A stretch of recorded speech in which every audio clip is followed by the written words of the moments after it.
इस इलेक्शन में नून लीग की तरफ से दो ख्वाजे इलेक्शन लड़ रहे थे। एक ख्वाजा साद रफीक लाहौर से खोसा साहब के मुकाबले में, और एक ख्वाजा था रंगबाज सियालकोट से ख्वाजा आसिफ मेरी वालदा के मुकाबले में।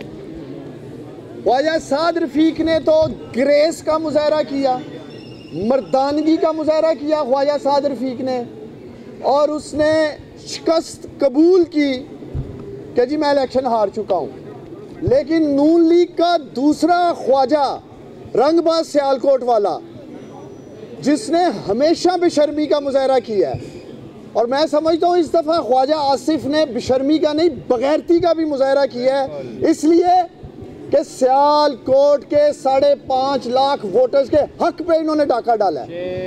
ये ख्वाजा आसिफ कान खोल के सुन लो, तुम वोट चोर हो, वोट चोर ख्वाजा आसिफ। और ये वोट चोर का नारा ख्वाजा आसिफ का सियालकोट की गली गली में पीछा करेगा, मेरा इससे वादा है। ये मैं इसी हाई कोर्ट में कह के गया था कि मैंने सियासत ज़रूर छोड़ी है, लेकिन मैंने अपनी माँ का साथ नहीं छोड़ा। और मैं आज मीडिया पे इसलिए खड़ा हूँ, आप लोग पहले भी मुझे कहते थे डॉक्टर साहब आए हाई कोर्ट बात करें, मैं सिर्फ और सिर्फ इसलिए अब मीडिया पे सामने आया हूँ कि जो डाका 5.5 लाख वोटर्स में डाला गया सियालकोट में, मैं उनका वकील बन के आया हूँ, मैं उनका वकील बन के खड़ा हूँ आज मीडिया के सामने। ख्वाजा आसिफ में अगर अखलाकी जुर्रत है तो क्यों नहीं ये अपने पोलिंग स्टेशन का कंटोनमेंट में, जहाँ इसका पोलिंग स्टेशन है, घर का 350 वोटों से आ रहा है मेरी माँ से, आज तक फॉर्म 45 सामने नहीं आए। एक फॉर्म 45 नून लीग वाले 5 दिन हो गए सियालकोट ने 71 का जारी नहीं कर सके। कल तक प्रिजाइडिंग ऑफिसर्स को प्रेशर दिया गया सियालकोट में, प्रिजाइडिंग ऑफिसर उठाए गए, आए झूठे रिजल्ट बनाएं, साइन करें। बहुत सारों के मुझे कॉल है कि डॉक्टर साहब ऐसा ए वाली ताड़ी मां नाल ज्यादती नहीं करनी, सानू बुलाया जा रहा है, सानू पैसा ऑफर हो रहा है कि आओ तो सानू असी पैसा भी देने हैं, किसी तरीके आके फॉर्म 45 आप लोग बदल दें।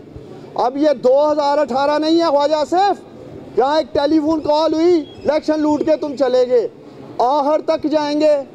और ये मेरा पैगाम उन सरकारी अफसरान के लिए है, ये जो इस धांधली में मुलव्वस हैं, वक्त बदलते देर नहीं लगती, इस्तगासा करेंगे। डीपीओ हसन इकबाल जो बुचर ऑफ सियालकोट है, बुचर ऑफ सियालकोट, जिस तरह बुचर ऑफ गुजरात नरेंद्र मोदी, जिसने इस्तेसाल किया, कत्लेआम किया मुसलमानों का गुजरात में, इसी तरह इस डीपीओ हसन इकबाल ने सियालकोट के लोगों की तहज़ीक की है। सियालकोट की माओ बहनों के सरों से दुपट्टे उतारे हैं इस डीपीओ ने, ख्वाजा आसिफ के कहने पे गिरफ्त तोड़े हैं इसने। और ये आरओ जो एडीसीआर है सियालकोट का, 10 मरले ज़मीन, आप लोगों को याद होगा मेरी माँ यहाँ इंसाफ लेने आई थी, 2 नंबर तरीके से इस आरओ इकबाल ने मेरी माँ को इलेक्शन से आउट करने के लिए करोड़ों रुपए पकड़े ख्वाजा आसिफ से, करोड़ों रुपए पकड़े, 2 नंबर फर्द बनाया। एंटी करप्शन में जा रहे हैं, अदालत में जा रहे हैं, इन दोनों को लेके जा रहे हैं। डीपीओ सियालकोट और आरओ इकबाल ये मरकजी किरदार है ख्वाजा आसिफ की इस धांधली के।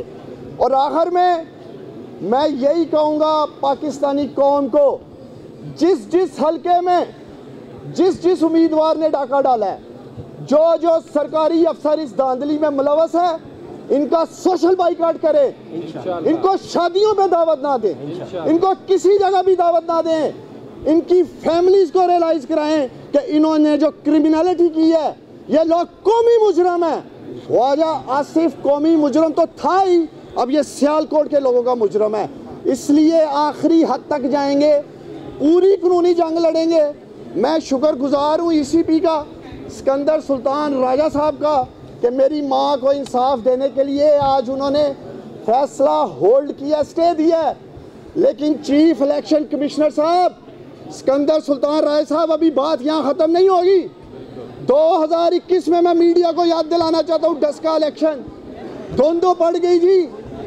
यही थे chief election commissioner Sikandar Sultan राय साहब, जिन्होंने रात के 3 बजे IG Punjab, chief secretary Punjab को मरासला जारी किया कि नुशीन इफ्तिखार जो नून लीग की कैंडिडेट थी, उसी सियालकोट की बेटी थी, रिजल्ट रुक गया, इलेक्शन नुल एंड वाइड हो गया। नुशीन इफ्तिखार को सिकंदर सुल्तान राय साहब ने इंसाफ दिया। मैं उम्मीद करता हूँ सिकंदर सुल्तान राय साहब कि आप मेरी माँ के साथ भी इंसाफ करेंगे। उसी शहर सियालकोट से एक माँ इलेक्शन कमीशन ऑफ पाकिस्तान में पहुंची है और मैं उम्मीद करता हूं कि chief election commissioner of Pakistan Sikandar Sultan Raja मेरी मां के साथ इंसाफ करेगा। इस इलेक्शन का ऑडिट होगा, इंस्पेक्शन होगी, बैलेट पेपर चेक होंगे, फॉर्म 45 चेक होंगे। जो हमारे पास फॉर्म 45 है, हमारा मुतालबा उसके अंगूठे चेक किए जाएं, अंगूठे चेक करें। और जो अब अंगूठे लगाए गए हैं फॉर्म 45 पे वो भी फ्रांसिक हो, पता चले कि वो अंगूठे किन लोगों के हैं। सिर्फ 358 फॉर्म 45 के अंगूठे चेक करवा लो, सब फाइनल हो जाएगा कि किसने धांधली की है या किसने की।